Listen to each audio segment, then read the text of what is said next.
Florida Congressman and member of the House Select Subcommittee on the Weaponization of the Federal Government, Greg Steube.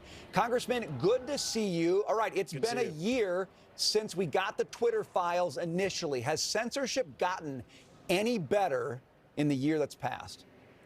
No, and it's gotten worse. And what the White House does and the administration does is just say, oh, we're not directing these social media companies to censor speech, but they tell them what they want taken down, and people like Facebook and others then take it down.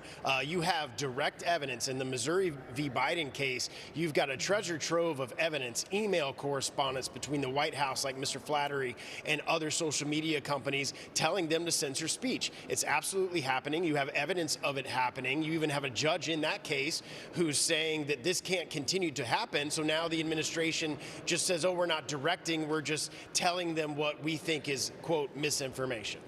Congressman, but in that case, the Supreme Court has agreed to review the suit by Missouri and Louisiana against the Biden administration. But in agreeing to review that lawsuit, the administration communications with the social media companies, the high court ordered the lower court decisions be put on hold. So the lower court decisions told the White House in various ways, you cannot communicate with these social media companies. But that was set aside until the Supreme Court hears this case. So we don't know what's going on in terms of White House communications with these social media companies until there's a decision rendered by the Supreme Court sometime in the spring, I would suppose. Which is exactly why Congress needs to act. I have a bill in Section 230. The Chairman Jordan, has a bill that addresses some of these issues. The witnesses today said Congress has to act. We can't let the court dictate exactly what's going on here. We, Congress, know exactly what's going on. You have evidence of what's going on, and it needs to be reformed. The administration shouldn't be collaborating and working with social media platforms to censor Americans' First Amendment rights to free speech.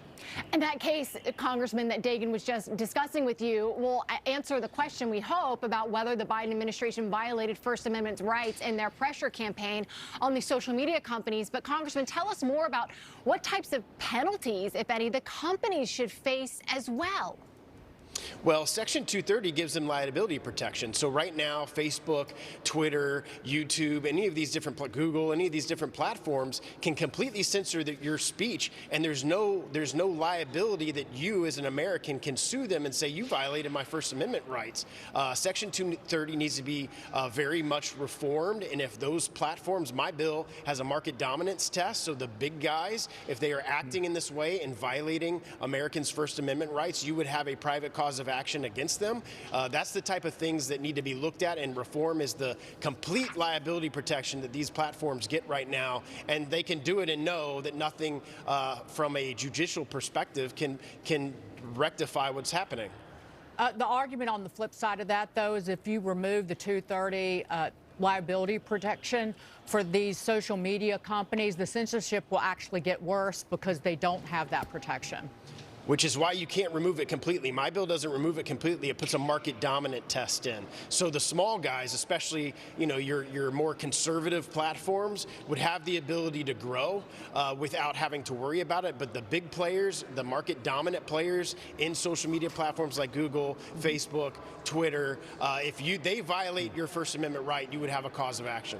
And then we could argue all day about why Congress allowed and the Federal Trade Commission allowed those companies to get that big by basically gobbling up every imaginable company for the last 20-some-odd years. Congressman Greg Steube, always a pleasure, sir. Thank you. Yeah, good to see you.